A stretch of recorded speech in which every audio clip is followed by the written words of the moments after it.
ਚੱਲੀ ਪੀੜੀ ਸੋਢੀਆਂ रूप दिखावन वारो वारी। धन गुरु रामदास महाराज जी के घर तीन पुत्रां दा प्रकाश हुंदा है। सब तो वड्डे बाबा प्रीति चंद जी, बाबा महादेव अते धन गुरु अर्जुन देव जी महाराज। गुरता गद्दी गुरु अर्जुन साहब महाराज जी के कोल आउंदी है। गुरु अर्जुन साहब महाराज जी के घर गुरु हरगोबिंद साहब महाराज जी का प्रकाश हुंदा है। गुरता गद्दी गुरु हरगोबिंद साहब महाराज जी तो बाद गुरु हरगोबिंद साहब महाराज जी के घर 5 साहिबजादियां का जन्म होता है। बाबा गुरदित्ता जी, बाबा अनी राय, सूरजमल जी, अटल राय ते धन गुरु तेग बहादुर साहब जी। बाबा गुरदित्ता जी के घर 2 पुत्रां का जन्म होता है।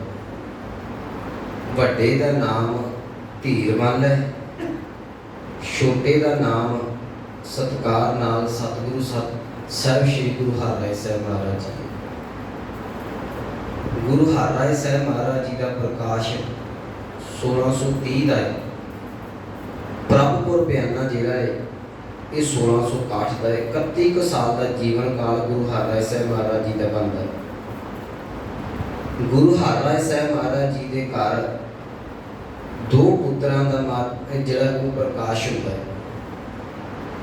एक सन 1646 दे विच जन्म होता है जिन्होंने आपां बाबा राम राय जी आखदे।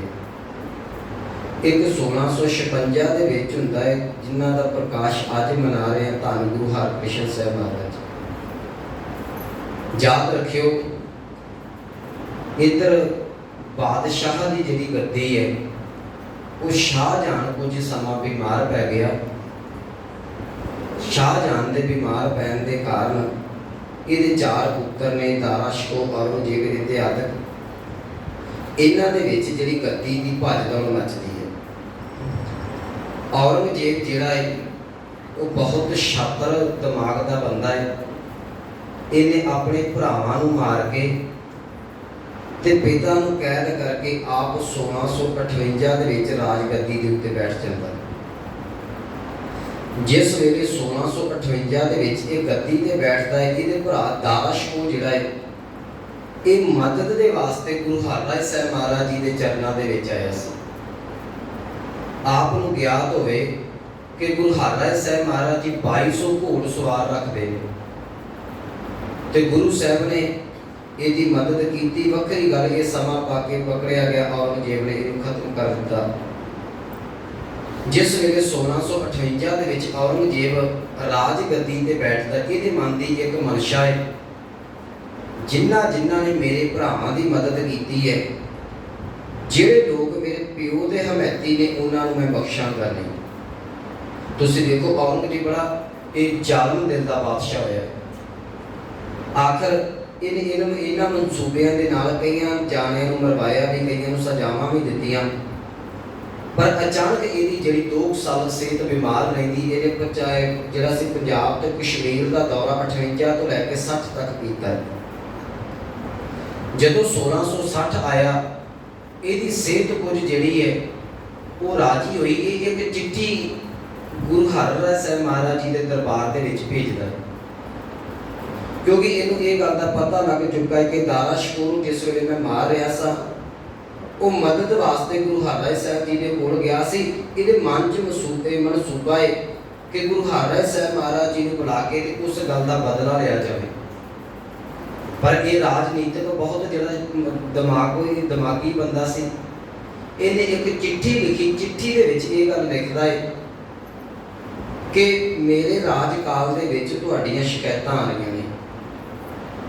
लोग ये गल कहते हैं, मुसलमान ये गल कहते हैं कि तुसी जिहड़ा साडे धर्म के विरुद्ध प्रचार करते पे जे, कई तरह दी तुहाडीआं शिकायतां ने। इस करके मेरा बादशाह होने के नाम पर यह फर्ज है कि जिहड़ा वो इंसाफ किया जाए। तुसी इन्हां गल्लां दा आण के स्पष्टीकरण आण के मेरे को दिल्ली दे विच देवो। गुरु हरराय साहब महाराज जी ने कोल जिस वेले चिट्ठी आई, सतगुरां ने जवाब भेज दिता। कह लगे तेरा ते साडा कोई ताल्लुकात नहीं हैगा, तेरा साडा कोई संबंध नहीं, असीं कोई स्पष्टीकरण नहीं देना।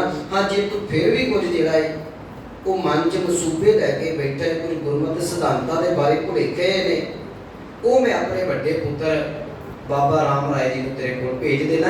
ये सन 1660 की गल है। याद रखियो, मैं उन्हें कहा सी बाबा राम राय जी का जन्म जिहड़ा है वो 1646 का है। 1660 च जाते हैं, तकरीबन 13.5 साल बाबे राम राय की उम्र बनती है, जिस वे औरंगजेब को दलील दे के जो गुरमत सिद्धांतों की पड़चोल करा दी जाती है। वो आप अगला पक्ष बाबे राम राय जी का बाद रचना है। पर इतने एक गल समझने वाली है, साढ़े घर का 13-14 साल का बच्चा तो गुरु घर के 13-14 साल के अंदर कितनी कुछ जुरत भरी होगी कि गुरु हरराय साहब महाराज जी ने अपने पुत्र बाबा राम राय जी को जिहड़ा है वो दिल्ली के विच औरंगजेब के सवालों का जवाब देने वास्ते भेज दिता। दूजी गल एक औरंगजेब के बारे बड़ी प्रचलित है। औरंगजेब जिहड़ा एक करामातां वेखण दा बड़ा शौकीन है। ਇਹਦੇ ਰਾਜ ਦੇ ਵਿੱਚ ਜਾਂ ਇਹਨੂੰ ਜਿੱਥੇ ਵੀ ਪਤਾ ਲੱਗਦਾ ਹੈ ਕਿ ਕੋਈ ਕਰਾਮਾਤੀ ਸਾਧੂ ਸੰਤ ਫਕੀਰ ਮੌਲੀਆ ਰਹਿੰਦਾ ਹੈ, ਇਹ ਉਹਨਾਂ ਨੂੰ ਬੁਲਾਉਂਦਾ ਜਿਹੜੇ ਤੇ ਕਰਾਮਾਤ ਵਿਖਾ ਕੇ ਔਰੰਗਜ਼ੇਬ ਨੂੰ ਖੁਸ਼ ਕਰ ਦਿੰਦੇ ਨੇ।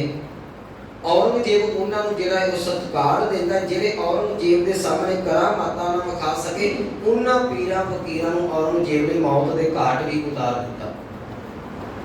ਜਦੋਂ ਗੁਰੂ ਹਰਰਾਏ ਸਾਹਿਬ ਮਹਾਰਾਜ ਜੀ ਨੇ ਬਾਬਾ ਰਾਮ ਰਾਏ ਜੀ ਨੂੰ दिल्ली वाल तोड़न लगे तो एक गल कही सी कि पुत्र जिहड़ा भी काम करना है गुरु नानक साहब महाराज जी का नाम लैके करियो। याद रखियो तुहाडी रसना ते गुरु नानक साहब जी वरसणगे। तुहाडे सीस दे उत्ते गुरु नानक साहब महाराज का हाथ है। कदी भी किसी लालच दे विच, कदी भी किसी डरावे दे विच, बहकावे दे विच आण के देखी गुरु सिद्धांतां नूं कोई ताल ना ला के आ जाए।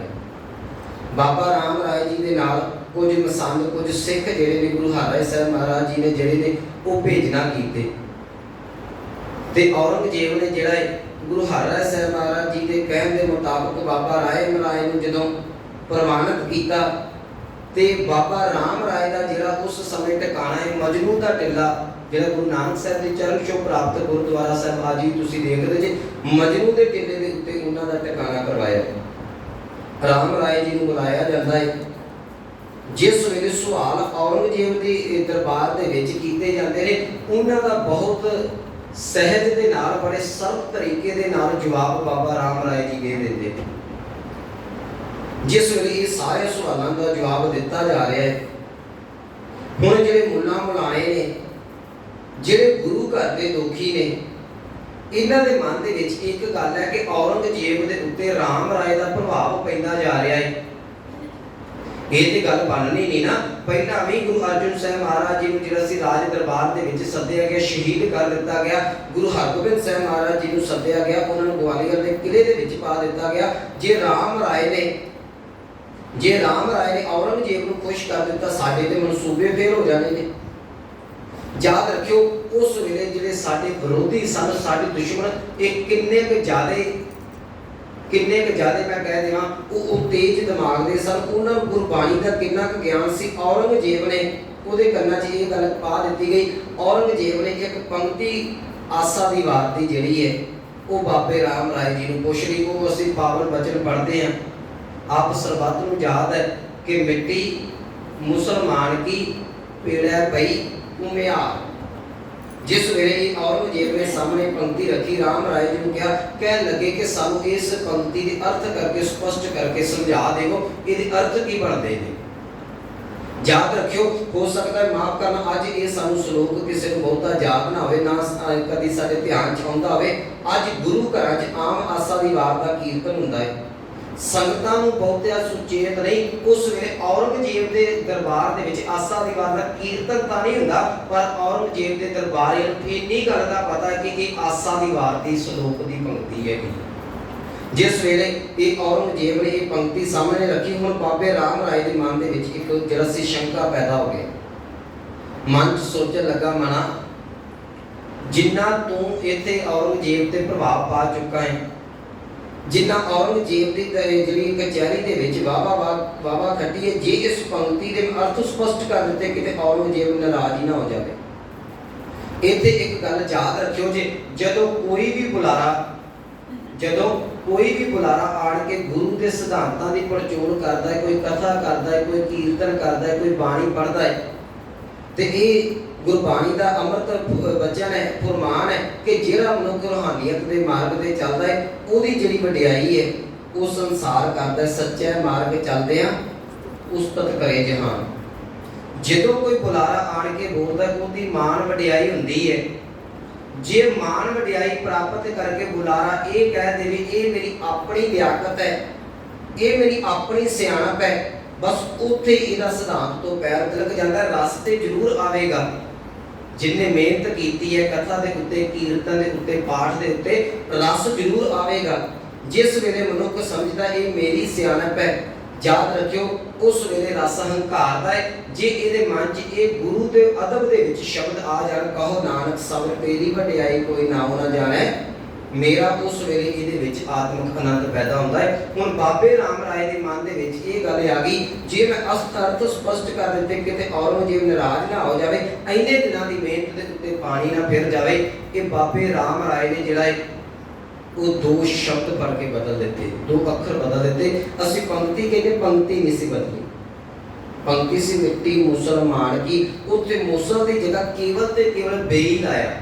कहने लगे नहीं जी ये लोखारी की जिहड़ी वो गलती है, असल च पंक्ति है कि मिट्टी बेईमान की पीड़ा पई घुमियार। इस सिद्धांत नूं जिस वेले ढाल आई।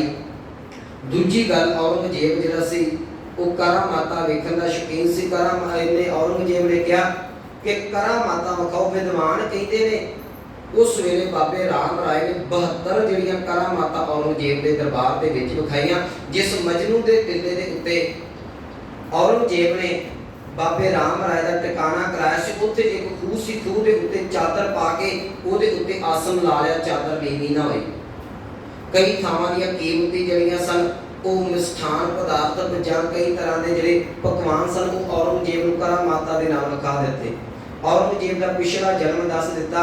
जिहड़े मुन्ना मलाने सन इन्हां दीयां दाड़ियां ते रुमाल फेर के चिट्टियां तो कालियां कर दित्तियां। ये ते आदिक 72 जिहड़ियां करा माता ने वो राम राय ने विखाईयां। जिस वेले राम राय ने ये दो गलतियां कीतियां, जिहड़े कुछ मसंद इहदे नाल ने कुछ भावना वाले सिख मुड़ के दिल्ली तो गुरु हरराय साहब महाराज जी के चरणों के विच आ गए। गुरु हरराय साहब महाराज जी आण के सारी वार्ता दसी कि पातशाह जीओ तुहाडे पुत्र ने ये गलती की है, तुहाडे पुत्र ने जिहड़ा ने वो जाके बाणी की पंक्ति बदल दी ते करा माता तुहाडे हुक्म दे विरुद्ध जाके विखा दित्तियां ने, क्योंकि गुरमत करा मात नूं कहर दा नाम देंदी है। जिस वेले गुरु हरराय साहब महाराज जी नूं पता लगा, याद रखे गुरु हरराय साहब महाराज जी ने एक गल कही सी, कह लगे जाओ जाके ये गल तुसी राम राय कह रहे हो, जिधर तेरा मुंह है उधर चलिया जाए, तेन वापस आने की लोड़ नहीं। भी बड़ा औखा सी 14 साल का नौजवान, 13-14 साल का नौजवान पुत्र घर के विचों कढ़ना। ते किसी ने कहा दाता जी ये तुहाडा पुत्र है, ते गुरु हरराय साहब महाराज जी का बड़ा प्यारा जवाब सी। कहने लगे याद रखियो किसी वेले मैनू मक्के की धरती के उत्ते लत वसजी सी, मैं वो बगानियां ने मारी जा रही। किसी वेले तीसरी पातशाही के रूप दे विच मेरे अपनियां ने दातू ने मैनू लत मारी सी, मैं वो जल लई। एक गल याद रखियो, राम राय ने अज मैनू लत नहीं मारी, राम राय ने अज सिद्धांत नूं लत मारी है। जिहड़ा सिद्धांत नूं लत मारेगा वो गुरु घर दे विच कदी परवाह नहीं हो सकदा। राम राय नूं कह दिओ अज तो बाद तेरा ते साडा नाता खत्म है, तू साडे घर दे वल मूंह करके नहीं आउणा। औरंगजेब ने राम राय तो खुश होकर इन्हू जमीन दी सी, जिन्हों अज देहरादून कहते, इसका पुरातन नाम दून है। ये राम राय खुश होकर औरंगजेब ने दी। उहदे देहरा उत्थे होने के कारण राम राय का इन्हू अज देहरादून कहा जाता है। ये जिहड़ा सी अपने कुछ पसंदा नूं लैके राम राय देहरादून की धरती ते वस गया। इधर सन 1661 आ गया। गुरु हरराय साहब महाराज जी ने कुछ समा अपना जीवन काल का नेड़े आउंदिआं देख के जिहड़ी गुरता गद्दी है सत्कारयोग साहिब श्री गुरु हरकृष्ण साहब महाराज जी को बख्शी दी। ते एक ये साखी भी आउंदी है कि जिस वेले दिल्ली जाने तो पहला बाबा राम राय जी ने गुरु हरकृष्ण साहब जी एक पोथी तो पाठ पे करते सन। एक सिख ने सवाल किया, दादा जी पुत्र तुहाडे दोने लायक ने, पुत्र दोवें बाणी पढ़ते ने, गुरता गद्दी की दात किहदे कोल जावेगी? विद्वान लिखते हैं कि सतगुरां ने एक खंदोई दी। ਕਹਿਣ ਲੱਗੇ ਇਦਾਂ ਕਰੋ ਕਿ ਜਿਸ ਵੀ ਪੋਥੀ ਦੇ ਉੱਤੇ ਪੀੜੇ ਦੇ ਉੱਤੇ ਪੋਥੀ ਪ੍ਰਕਾਸ਼ ਕਰਕੇ ਦੋਨੇ ਸਾਹਿਬਜ਼ਾਦੇ ਬਾਣੀ ਪੜ੍ਹਦੇ ਨੇ, ਤੁਸੀਂ ਇੱਕ ਦੋਈ ਉਹਨਾਂ ਦੇ ਪਾਵਿਆਂ ਦੇ ਵਿੱਚ ਕੁੱਬ ਕੇ ਵੇਖੋ, ਤੁਹਾਨੂੰ ਪਤਾ ਲੱਗ ਜਾਵੇਗਾ। ਉਹ ਸਿੱਖ ਗਿਆ ਜੀ, ਉਹਨੇ ਬਾਬੇ ਰਾਮ ਰਾਏ ਦੇ ਜਿਹੜੀ ਪੋਥੀ ਪੜ੍ਹ ਰਹੇ ਸਨ ਉਸ ਜਿਹੜਾ ਪੀੜਾ ਸੀ ਉਹਦੇ ਪਾਵੇ ਦੇ ਵਿੱਚ ਖੰਦੋਈ ਖੋਬੀ, ਲੱਕੜ ਦੇ ਵਿੱਚ ਖੰਦੋਈ ਜਿਹੜੀ ਉਹ ਖੋਬ ਨਾ ਸਕੀ। ਦੂਸਰੇ ਪਾਸੇ ਜਿਹੜੀ ਖੰਦੋਈ ਸੀ ਉਹ ਗੁਰੂ ਹਰਕ੍ਰਿਸ਼ਨ ਸਾਹਿਬ ਮਹਾਰਾਜ ਜੀ ਜਿਸ ਪੀੜੇ ਤੇ ਪੋਥੀ ਰੱਖ ਕੇ ਬਾਣੀ ਪੜ੍ਹਦੇ ਸਨ, ਉਹਨੂੰ ਜਦੋਂ ਜਾ ਕੇ ਲਾਈ ਤੇ ਉਹ ਇਉਂ ਉਸ ਦੇ ਵਿੱਚ ਧੱਸ ਗਈ ਜਿਵੇਂ ਮੋਮ ਦੇ ਵਿੱਚ ਕੋਈ ਆਣ ਕੇ ਖੰਦੋਈ ਫਸਾ ਦਿੰਦਾ। ਗੁਰੂ ਹਰਕ੍ਰਿਸ਼ਨ ਸਾਹਿਬ ਮਹਾਰਾਜ ਜੀ ਨੇ ਸਪਸ਼ਟ ਕਰ ਦਿੱਤਾ, ਕਹਿੰਦੇ ਜਿਨ੍ਹਾਂ ਦੇ ਬੋਲ ਇੱਕ ਲੱਕੜ ਨੂੰ ਨਹੀਂ ਪਿਘਲਾ ਸਕੇ ਉਹ ਕਿਸੇ ਦੇ ਹਿਰਦੇ ਨੂੰ ਕੀ ਪਿਘਲਾਵੇਗਾ। ਤੁਹਾਡੇ ਸਾਹਮਣੇ ਸਪਸ਼ਟ ਹੈ ਕਿ ਗੁਰਤਾ ਗੱਦੀ ਦੀ ਦਾਤ ਕਿਤੇ ਕੋ ਜਾਣੀ ਹੈ। ਸੋ ਰਾਮ ਰਾਏ ਜੀ ਨੂੰ ਉਹ ਗੁਰੂ ਹਰਿ ਸਾਹਿਬ ਮਹਾਰਾਜ ਜੀ ਨੇ ਪਰੇ ਨੂੰ ਭੇਜ ਦਿੱਤਾ। ਗੁਰਤਾ ਗੱਦੀ ਦੀ ਦਾਤ ਗੁਰੂ ਹਰਕ੍ਰਿਸ਼ਨ ਸਾਹਿਬ ਮਹਾਰਾਜ ਜੀ ਦੇ ਕੋਲ ਚਲੀ ਗਈ। ਗੁਰੂ ਹਰਕ੍ਰਿਸ਼ਨ ਸਾਹਿਬ ਮਹਾਰਾਜ ਜੀ ਦੇ ਕੋਲ ਜਿਸ ਵੇਲੇ ਗੁਰਤਾ ਗੱਦੀ ਜਾਂਦੀ ਹੈ, ਉਮਰ ਕੇਵਲ ਤੇ ਕੇਵਲ 5.25 ਸਾਲ ਦੀ ਹੈ। ਪਰ ਯਾਦ ਰੱਖਿਓ ਕਿੰਨਾ ਭਰੋਸਾ ਹੋਵੇਗਾ ਸਿੱਖ ਨੂੰ ਗੁਰੂ ਜੋਤ ਦੇ ਉੱਤੇ। ਮੈਂ ਪਿਛਲੇ ਦਿਨੀ ਇੱਕ ਅਰਜ਼ ਕੀਤੀ ਸੀ ਕਿ ਗੁਰੂ ਸਰੀਰ ਨਹੀਂ, ਗੁਰੂ ਇੱਕ ਜੋਤ ਹੈ। ਗੁਰੂ ਜੋਤ ਹੈ, ਜੋਤ ਉਹ ਜੁਗਤ ਸਾਏ ਸ਼ਹਿ ਕਾਇਆ ਫਿਰ ਪਲਟੀ ਹੈ। ਕੇਵਲ ਤੇ ਕੇਵਲ ਕਾਇਆ ਪਲਟੀ ਜਾਂਦੀ ਹੈ, ਜੋਤ ਕੋਈ ਗੁਰੂ ਨਾਨਕ ਸਾਹਿਬ ਵਾਲੀ ਚੱਲਦੀ ਆ ਰਹੀ ਹੈ। ਹੁਣ ਇੱਥੇ ਇੱਕ ਗੱਲ ਨੁਕਤਾ ਹੋਰ ਸਮਝਣ ਵਾਲਾ ਹੈ, ਸਾਨੂੰ ਜਦੋਂ ਵੀ ਧਾਲ ਲੱਗੀ ਇਹ ਵਿਪਰ ਸੋਚ ਨੇ ਆਣ ਕੇ ਧਾਲ ਆਈ ਹੈ। ਮੁਗਲ ਜਦੋਂ ਵੀ ਆਉਂਦੇ ਸਨ ਉਹ ਸਾਡੇ ਨਾਲ ਫਿਜ਼ੀਕਲ ਤੌਰ ਤੇ ਲੋਹੇ ਨਾਲ ਲੋਹਾ ਲੈ ਕੇ ਤੇ ਹਾਰ ਦਾ ਮੂੰਹ ਖਾ ਕੇ ਚਲੇ ਜਾਂਦੇ ਸਨ। ਜਿਸ ਵੇਲੇ ਗੁਰਤਾ ਗੱਦੀ ਗੁਰੂ ਹਰਕ੍ਰਿਸ਼ਨ ਸਾਹਿਬ ਮਹਾਰਾਜ ਜੀ ਦੇ ਕੋਲ ਆਈ ਤੇ ਆਪਾਂ ਗੁਰੂ ਹਰਕ੍ਰਿਸ਼ਨ ਸਾਹਿਬ ਜੀ ਦਾ ਜੀਵਨ ਕਾਲ ਦੇਖਦੇ ਹਾਂ। ਗੁਰਤਾ ਗੱਦੀ ਦਾ ਕੇਵਲ ਤੇ ਕੇਵਲ 3.25 ਸਾਲ ਦਾ ਬਣਦਾ ਹੈ। ਉਹਦੇ ਵਿੱਚ 3-4 ਸਾਖੀਆਂ ਆਉਂਦੀਆਂ ਨੇ, ਮੈਂ ਉਹ ਤੁਹਾਡੇ ਨਾਲ ਸਾਂਝੀਆਂ ਕਰਨੀਆਂ। ਹੁਣ ਵਿਪਰ ਇਸ ਗੱਲ ਤੋਂ ਬੜਾ ਤੜਫਿਆ, ਉਹਦੇ ਮਨ 'ਚ ਆਇਆ, ਉਹਨੇ ਸਿੱਖਾਂ ਦੇ ਵਿੱਚ ਇਹ ਕੂੜ ਪ੍ਰਚਾਰ ਕਰਨਾ ਸ਼ੁਰੂ ਕਰ ਦਿੱਤਾ। ਕਹਿਣ ਲੱਗਾ ਮੈਨੂੰ ਸਮਝ ਨਹੀਂ ਆਉਂਦੀ ਕਿ ਸਿੱਖਾਂ ਦੇ ਦਿਮਾਗ ਨੂੰ ਕੀ ਹੋ ਗਿਆ ਹੈ। ਕੋਈ 5 ਸਾਲ ਦਾ ਵੀ ਗੁਰੂ ਹੋ ਸਕਦਾ ਹੈ, ਕੋਈ 5 ਸਾਲ ਦਾ ਬੱਚਾ ਆਪਣੇ ਆਪ ਨੂੰ ਗੁਰੂ ਕਿਵੇਂ ਅਖਵਾ ਸਕਦਾ ਹੈ। ਕਮਾਲ ਹੈ ਤੁਹਾਡੀ। 5 ਸਾਲ ਦੇ ਪੈਰਾਂ ਦੇ ਵਿੱਚ ਜਿਹੜੇ ਨੇ ਉਹ ਘੱਟੋ ਘੱਟ 80 90 ਸਾਲ ਦੇ ਬਜ਼ੁਰਗ ਪਏ ਝੁਕਦੇ ਨੇ। ਜਿਸ ਵੇਲੇ ਇਹ ਸ਼ੰਕਾ ਜਿਹੜਾ ਸੀ ਵਿਪਰ ਨੇ ਖੜਾ ਕੀਤਾ, ਉਹਦੇ ਮਨ ਦੇ ਵਿੱਚ ਸੀ ਕਿ ਹੁਣ ਮੇਰੇ ਕੋਲ ਸਮਾਂ ਹੈ, ਗੁਰਤਾ ਗੱਦੀ ਬਾਲ ਰੂਪ ਦੇ ਵਿੱਚ ਹੁਣ ਮੇਰੇ ਕੋਲ ਸਮਾਂ, ਮੈਂ ਆਪਣੀ ਚਾਲ 'ਚ ਕਾਮਯਾਬ ਹੋ ਜਾਵਾਂਗਾ। ਇਹਨਾਂ ਨੇ ਕੀ ਕੀਤਾ, ਇੱਕ ਕੋੜੀ ਹੈ ਕੀਰਤਪੁਰ ਦੀ ਧਰਤੀ ਦੇ, ਇੱਕ ਕੋੜੀ ਨੂੰ ਜਿਹੜਾ ਸੀ ਗੁਰੂ ਹਰਕ੍ਰਿਸ਼ਨ ਸਾਹਿਬ ਮਹਾਰਾਜ ਜੀ ਜਾਂਦੀ ਹੋਈ ਪਾਲਕੀ ਦੇ ਅੱਗੇ ਲਟਾ ਦਿੱਤਾ।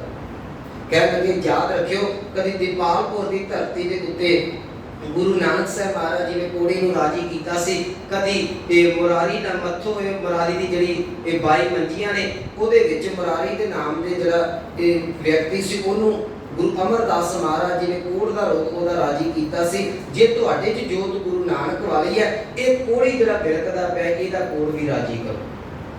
ਜਿਸ ਵੇਲੇ ਕੁਹਾਰ ਜਿਹੜੇ ਨੇ ਜਦ ਸਿੱਖ ਸਤਿਗੁਰਾਂ ਦੀ ਪਾਲਕੀ ਲੈ ਕੇ ਜਾ ਰਹੇ ਨੇ, ਇਹ ਕੋੜੀ ਅੱਗੇ ਆਣ ਕੇ ਬਿਰਕਣ ਲੱਗਾ। ਪਾਲਕੀ ਦੇ ਵਿੱਚ ਸਤਿਗੁਰੂ ਜੀ ਜਾਂਦੇ ਹੁੰਦੇ ਸਨ। ਜਿਸ ਵੇਲੇ ਵੇਖਿਆ ਪਾਲਕੀ ਸਿੱਖਾਂ ਨੂੰ ਹੁਕਮ ਕੀਤਾ ਕਿ ਪਾਲਕੀ ਰੋਕ ਦਿਓ, ਸਤਿਗੁਰੂ ਜੀ ਥੱਲੇ ਉਤਰੇ। ਕਹਿਣ ਲੱਗੇ ਕੀ ਹੋਇਆ? ਕਹਿਣ ਲੱਗੇ ਦਾਤਾ ਜੀ ਇਹ ਕੋੜੀ ਆ, ਕੋੜ ਦੇ ਨਾਲ ਬਿਰਕਦਾ ਪਿਆ। ਇਤਿਹਾਸਕਾਰ ਲਿਖਦੇ ਨੇ ਸਤਿਗੁਰਾਂ ਨੇ ਫਿਰ ਆਪਣੀ ਇੱਕ ਜੇਬ ਦੇ ਵਿੱਚੋਂ ਰੁਮਾਲ ਕੱਢਿਆ ਤੇ ਰੁਮਾਲ ਉਹਦੇ ਜ਼ਖਮਾਂ ਦੇ ਉੱਤੇ ਫੇਰਿਆ। ਇਤੋਂ ਸਤਿਗੁਰਾਂ ਨੇ ਦਵਾਖਾਨੇ ਦੇ ਵਿੱਚੋਂ ਦਵਾਈ ਦਿੱਤੀ ਤੇ ਉਸ ਕੋੜੀ ਦਾ ਕੋੜ ਠੀਕ ਹੋ ਗਿਆ। ਯਾਦ ਰੱਖਿਓ ਗੁਰੂ ਹਰਿ ਸਾਹਿਬ ਮਹਾਰਾਜ ਜੀ ਦੇ ਵੇਲੇ ਦਵਾਖਾਨਾ ਬੜਾ ਮਸ਼ਹੂਰ ਸੀ। ਇੱਕ ਮਿੰਟ ਮੈਂ ਤੁਹਾਡਾ ਲੈ ਕੇ ਧਿਆਨ ਦੇ ਦੇਵਾਂ। ਜਿਸ ਵੇਲੇ ਔਰੰਗਜ਼ੇਬ ਨੇ ਦਾਰਾ ਸ਼ਿਕੋ ਨੂੰ ਸ਼ੇਰ ਦੀ ਮੁੱਛ ਦਾ ਵਾਲ ਖਵਾ ਦਿੱਤਾ ਨਾ, ਉਹ ਸ਼ਾਹਜਹਾਂ ਨੇ ਬੜੀ ਵਾਹ ਲਾਈ, ਮੇਰਾ ਪੁੱਤਰ ਰਾਜੀ ਹੋ ਜੇ। ਬਾਦਸ਼ਾਹ ਦਾ ਪੁੱਤਰ ਸੀ, ਕਿਤੇ ਉਹ ਰਾਜੀ ਨਾ ਹੋਇਆ। ਹਕੀਮਾਂ ਨੂੰ ਉਹਨੇ ਜਿਹੜਾ ਸੀ ਇਹ ਗੱਲ ਕਹਿ ਦਿੱਤੀ ਕਿ ਕਿਵੇਂ ਨਾ ਕਿਵੇਂ ਮੇਰਾ ਪੁੱਤਰ ਰਾਜੀ ਕਰਦੇ ਹੋ। ਹਕੀਮਾਂ ਨੇ ਇੱਕ ਗੱਲ ਕਹੀ ਸੀ, ਕਹਿੰਦੇ ਦਵਾਈ ਕਿਤੇ ਨਹੀਂ ਹੈਗੀ, ਇੱਕ ਥਾਂ ਤੋਂ ਮਿਲ ਜੇਗੀ। ਸ਼ਾਹਜਹਾਂ ਕਹਿਣ ਲੱਗਾ ਕਿੱਥੋਂ? ਕਹਿਣ ਲੱਗਾ ਜਿਹੜੇ ਘਰ ਦੇ ਨਾਲ ਤੂੰ ਮੱਥਾ ਲਾਉਣਾ ਹੈ, ਤੇਰੇ ਪੁੱਤਰ ਦੀ ਜਿਹੜੀ ਬਿਮਾਰੀ ਦਾ ਇਲਾਜ ਉਸ ਘਰ ਦੇ ਵਿੱਚ ਹੈ। ਯਾਦ ਰੱਖਿਓ ਸ਼ਾਹਜਹਾਂ ਨੇ ਚਿੱਠੀ ਲਿਖੀ ਸੀ ਗੁਰੂ ਹਰਿ ਸਾਹਿਬ ਮਹਾਰਾਜ ਜੀ ਨੇ ਦਵਾਖਾਨੇ ਤੋਂ ਜਿਹੜੀ ਸੀ ਉਹ ਦਵਾਈ ਭੇਜੀ, ਹਰੜ ਤੇ ਲੌਂਗ ਸੀ, ਜਿਹਦੇ ਨਾਲ ਦਾਰਾ ਸ਼ਿਕੋ ਦੇ ਅੰਦਰ ਸ਼ੇਰ ਦੀ ਮੁੱਛ ਦਾ ਵਾਲ ਗਲਿਆ ਤੇ ਉਹ ਜਿਹੜਾ ਸੀ ਦਾਰਾ ਸ਼ਿਕੋ 9/9 ਹੋਇਆ ਸੀ। ਇਹਦੇ ਕਰਕੇ ਵੀ ਦਾਰਾ ਸ਼ਿਕੋ ਗੁਰੂ ਘਰ ਦਾ ਸ਼ਰਧਾਲੂ ਸੀ।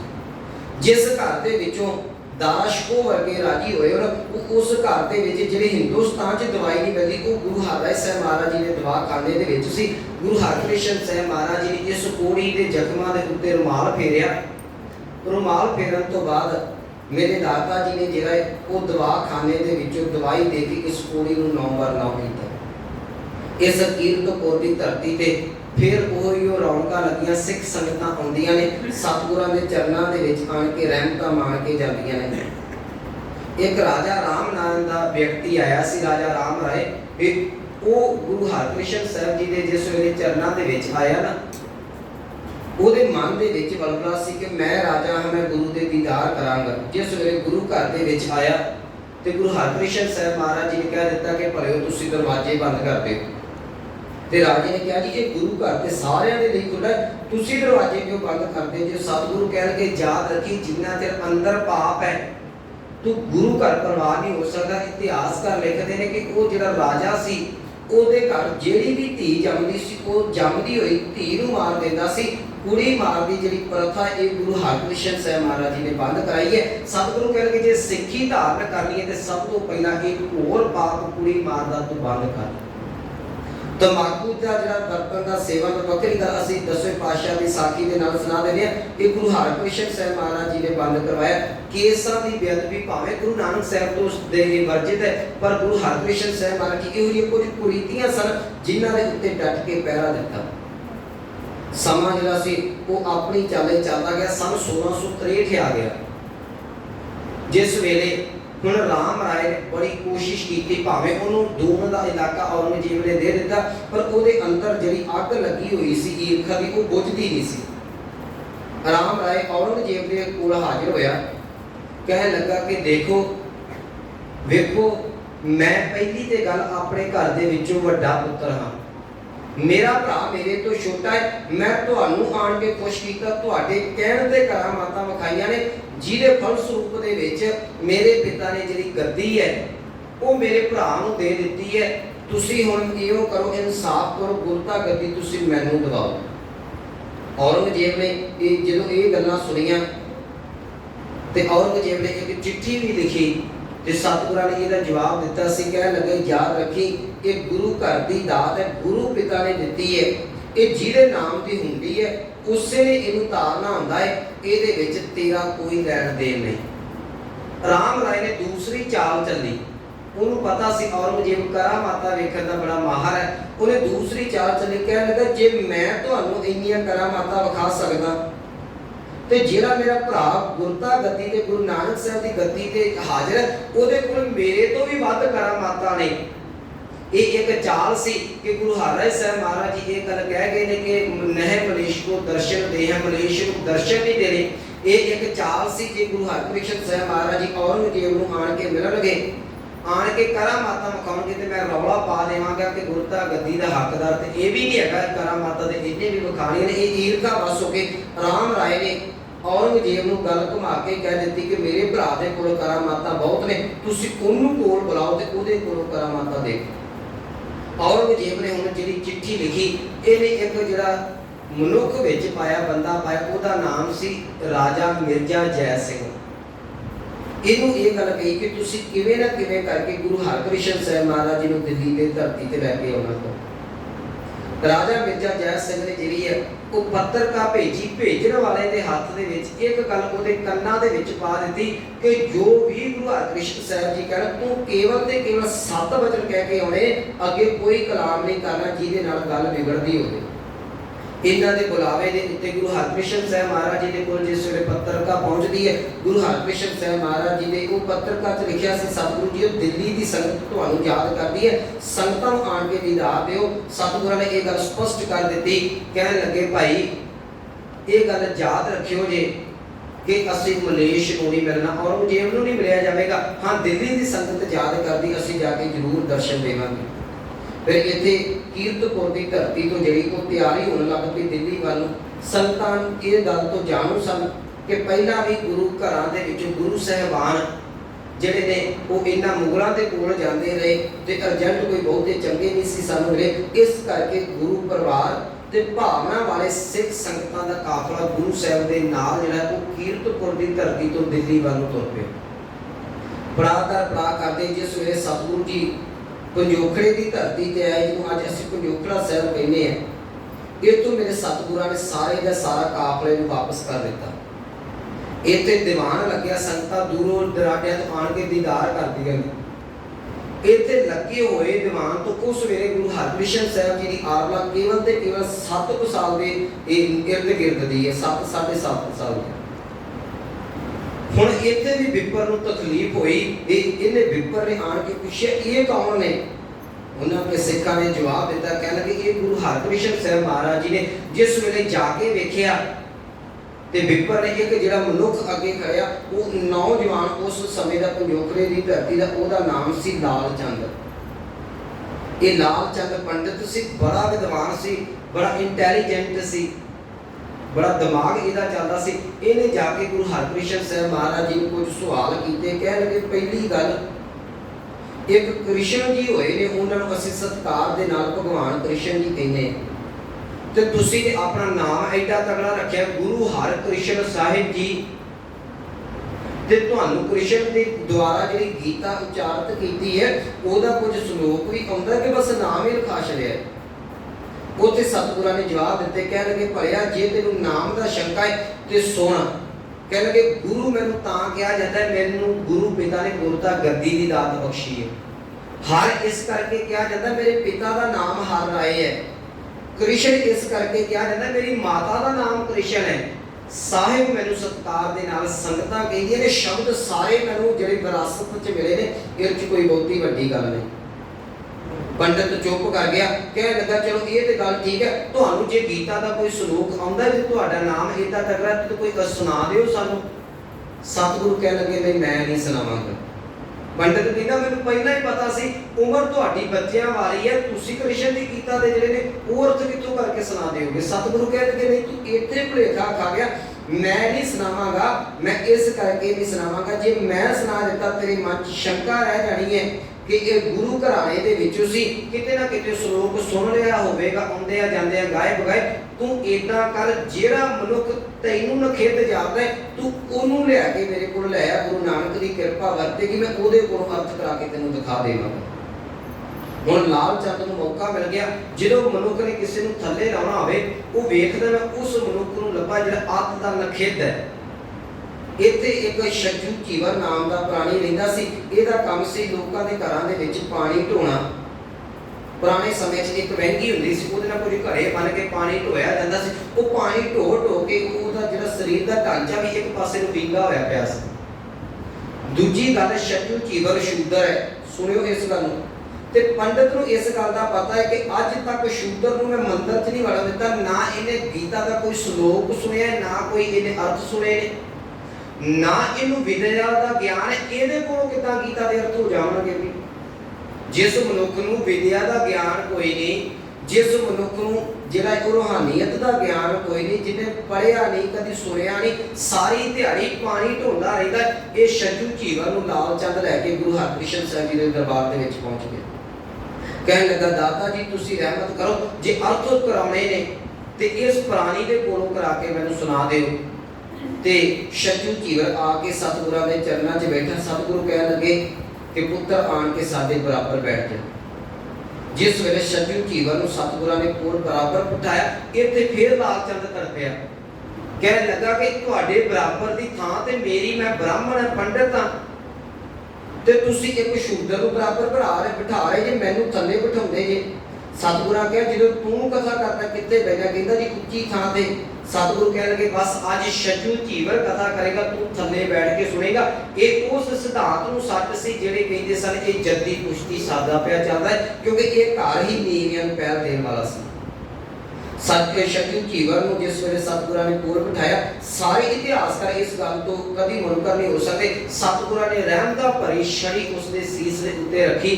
ਲਾਲ ਚੰਦ ਨੂੰ ਕਿਹਾ ਕਿ ਤੂੰ ਜਿਹੜਾ ਸੀ ਜੋ ਵੀ ਸਵਾਲ ਕਰਨਾ, ਜਿਹੜਾ ਸ਼ਲੋਕ ਪੁੱਛਣਾ, ਇਹਦੇ ਕੋਲ ਪੁੱਛ ਲਾ।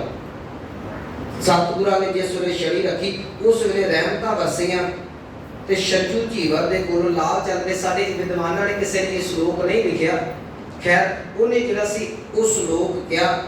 ਹੁਣ ਇੱਥੇ ਇੱਕ ਗੱਲ ਸਮਝਿਓ ਜੀ, ਆਮ ਲੋਕਾਂ ਦੇ ਵਿੱਚ ਪ੍ਰਚਾਰ ਕਰਨਾ ਬੜੀ ਸੌਖੀ ਗੱਲ ਹੈ।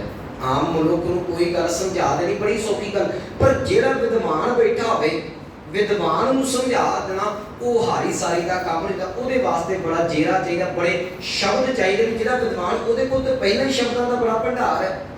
सो लाल चंद ने गीता दा श्लोक बोलिया, इतिहास लिखदा है छज्जू चीवर ने वो अर्थ कीते ਜਿਹੜੇ लाल चंद ਦੇ कपाल खुल गए। ਜਿਹੜਾ लाल चंद हंकार ਦੇ ਵਿੱਚ ਆਉਂਦਾ ਸੀ, ਜਿਹਨੂੰ ਹੰਕਾਰ ਸੀ ਕਿ ਇਹ ਗੁਰੂ ਹਰਕ੍ਰਿਸ਼ਨ ਇਹਨਾਂ ਦੇ ਕੋਲ ਗੁਰਤਾ ਗੱਦੀ ਕਿਵੇਂ, ਉਹ ਗੁਰੂ ਹਰਕ੍ਰਿਸ਼ਨ ਸਾਹਿਬ ਜੀ ਦੇ ਚਰਨਾਂ ਦੇ ਉੱਤੇ ਡਿੱਗ ਕੇ ਆਪਣਾ ਜਨੇਊ ਉਤਾਰ ਕੇ ਰੱਖ ਦਿੱਤਾ, ਕਹਿਣ ਲੱਗਾ ਤਾਂ ਤੇ ਆਪਣੇ ਚਰਨਾਂ ਦੇ ਵਿੱਚੋਂ ਸਿੱਖੀ ਦੀ ਦਾਤ ਬਖਸ਼ੀ। याद रखियो, इतने मैं एक धुर की बाणी का जरा वचन साझा कर देवा।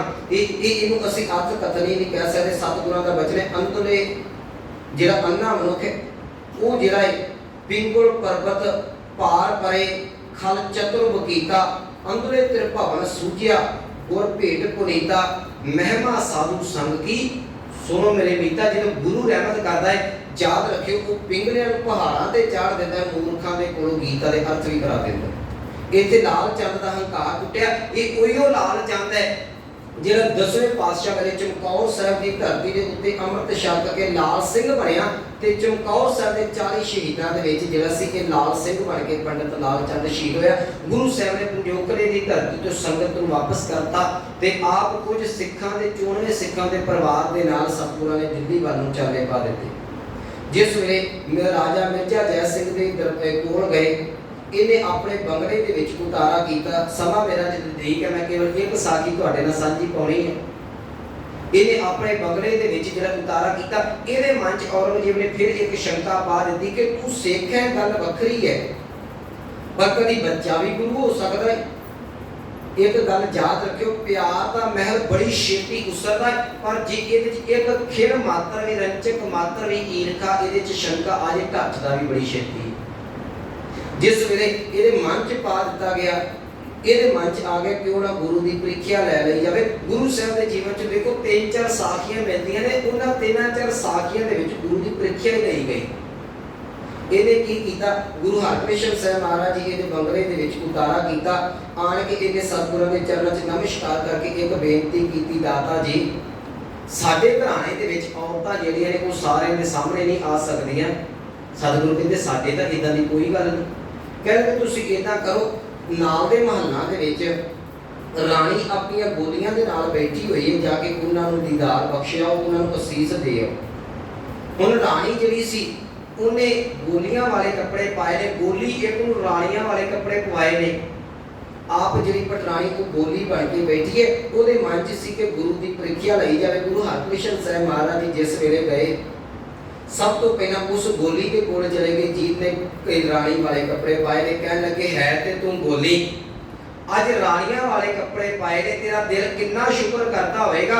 सारी उम्र इस घर च काम करती रही, कभी राणियां दे लत्ते कपड़े पाउंदी रही, अज तेनू गुरु दे आउण दे नाल राणी बनन दा मौका मिलिया। गुरु दी तेरे ते किरपा है, तू दिल दी राणी बन जावेगी। सतगुरु सारियां गोलियां दे कोल हुंदे हुंदे उस गोली के कोल चले गए, जिहड़ी पटराणी गोली बन के बैठी सी भेख बिठा के। सतगुरु कह लगे है ते तू राणी है, तू राणी बड़ी गोली बैठी है, तेनू आशीर्वाद मैं की देवां। गोली ते आशीर्वाद तेनू गोली बना दिया, राणी तो गोली बना दिया। याद रखी, एक पासे गुरु नूं घर बुलाउणा, दूसरे पासे गुरु की परीक्षा लैनी, ये कोई चंगी गल नहीं है। जे गुरु ने असीस दे दी फिर की करेंगे। ये राजा ते राणी नूं सोची आ गई, इन्हें उसे वेले चरण फड़ के क्या कि सतगुरु जी बख्श लो। इन्हां माफी मंगी, सतगुरां ने रहमतां कीतियां। इत्थे औरंगजेब ने बड़ी कोशिश की दिल्ली दे विच आउण दी, मिलन दी सतगुरां ने, पर जिस वेले पता लगा औरंगजेब आ रहा, सतगुरां ने जिहड़े सी दरवाजा बंद करवा दिता। इतिहास लिखदा है औरंगजेब अद्धी घड़ी गुरु दरबार के उत्ते खलोता रहा। ये तो सानू अज सिद्धांत समझना चाहिए।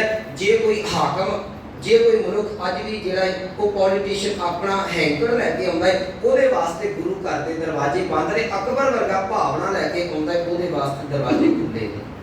सतगुरु कह लगे भलिया सानू गुरु पिता का हुक्म है, न मलेश को दर्शन दे है। एक खलोता है, एक कह लगा जे मैनू दर्शन नहीं देने तो उपदेश दे दिओ। सतगुरां ने उत्थे सिखां नूं कहा सी इहनूं श्लोक लेके दे दिओ कि क्या खादे क्या पैदे होए जामन नाही, सच्चा सोए। औरंगजेब नूं वापस कर दिता। राम राय ने बड़ियां दलीलां बड़ियां अपीलां कीतियां, ओहदी एक ना सुनी गई। आखिर इन्हां समयां दे विच ਜਿਹੜੀ ਸੀ ਬਿਮਾਰੀ ਦਿੱਲੀ ਦੇ ਵਿੱਚ ਫੈਲੀ, ਸਤਿਗੁਰਾਂ ਨੇ ਬਿਮਾਰੀ ਦਾ ਜਿਹੜਾ ਸੀ ਉਹ ਚਰਨ ਪਹੁਲ ਦੇ ਨਾਲ ਸੰਗਤਾਂ ਦਾ ਇਲਾਜ ਕੀਤਾ। ਸੰਗਤਾਂ ਸਤਿਗੁਰਾਂ ਦੇ ਚਰਨਾਂ ਦੇ ਵਿੱਚੋਂ ਜਿਹੜੀਆਂ ਨੇ ਉਹ ਰਹਿਮਤਾਂ ਮਾਣਦੀਆਂ ਰਹੀਆਂ। ਇਹਨਾਂ ਸਮਿਆਂ ਦੇ ਵਿੱਚ ਸਤਿਗੁਰਾਂ ਨੇ ਪ੍ਰਭੁਪੁਰ ਬਿਆਨਾ ਕਰਨ ਦਾ ਜਿਹੜਾ ਸੀ ਆਪਣਾ ਮਨ ਬਣਾਇਆ ਤੇ ਸੰਨ 1664 ਦੇ ਵਿੱਚ 30 ਮਾਰਚ ਨੂੰ ਗੁਰੂ ਹਰਕ੍ਰਿਸ਼ਨ ਸਾਹਿਬ ਮਹਾਰਾਜ ਜੀ ਨੇ ਗੁਰਤਾ ਗੱਦੀ ਦੀ ਸਮਗਰੀ ਮੰਗਵਾ ਕੇ ਉਹਦੇ ਤੇ 3 ਵਾਰ ਹੱਥ ਘੁਮਾ ਕੇ ਬਚਨ ਕੀਤਾ, ਬਾਬਾ ਵਸੇ ਗ੍ਰਾਮ ਬਕਾਲੇ ਬਨਪੁਰ ਸੰਗਤ ਸਕਲ ਸਮਾਲੇ। ਇਹ ਗੱਲ ਕਹਿ ਕੇ ਗੁਰੂ ਹਰਕ੍ਰਿਸ਼ਨ ਸਾਹਿਬ ਮਹਾਰਾਜ ਜੀ ਜੋਤ ਤੇ ਜਿਹੜਾ ਸੀ ਉਹਨਾਂ ਦੀ ਅੰਮ੍ਰਿਤ ਜੋਤ ਉਸ ਪਰਮਾਤਮਾ ਦੇ ਵਿੱਚ ਜਾ ਬਰਾਜੀ। ਸੋ ਸੰਗਤਾਂ ਜਿਹੜੀਆਂ ਨੇ ਉਹ ਗੁਰੂ ਹਰਕ੍ਰਿਸ਼ਨ ਸਾਹਿਬ ਮਹਾਰਾਜ ਜੀ ਦੇ ਚਰਨਾਂ ਦੇ ਵਿੱਚ ਅੱਜ ਵੀ ਦਿੱਲੀ ਤੇ ਨਤਮਸਤਕ ਹੋ ਕੇ ਆਪਣੇ ਕਈ ਬਿਮਾਰੀਆਂ ਦਾ ਜਿਹੜਾ ਉਹ ਦੁੱਖਾਂ ਲੋਕਾਂ ਨੂੰ ਰਾਜੀ ਕਰਕੇ ਗੁਰੂ ਹਰਕ੍ਰਿਸ਼ਨ ਸਾਹਿਬ ਜੀ ਦੇ ਚਰਨਾਂ 'ਚੋਂ ਰਹਿਮਤਾਂ ਮੰਗਦੀਆਂ ਨੇ। ਸੋ ਅੱਜ ਸਤਿਗੁਰੂ ਗੁਰੂ ਹਰਕ੍ਰਿਸ਼ਨ ਸਾਹਿਬ ਮਹਾਰਾਜ ਜੀ ਦਾ ਆਪਾਂ ਰਲ ਮਿਲ ਕੇ ਪ੍ਰਕਾਸ਼ ਦਿਹਾੜਾ ਮਨਾ ਰਹੇ। ਆਪ ਸਰਬੱਤ ਸੰਗਤਾਂ ਨੂੰ ਬਹੁਤ ਬਹੁਤ ਮੁਬਾਰਕਾਂ ਹੋਣ। ਇੰਨੀਆਂ ਬੇਨਤੀਆਂ ਪ੍ਰਵਾਨ ਹੋਈਆਂ ਭੁੱਲਾਂ ਗਲਤੀਆਂ ਦੀ ਖਿਮਾ ਜੀ। ਵਾਹਿਗੁਰੂ ਜੀ ਕਾ ਖਾਲਸਾ।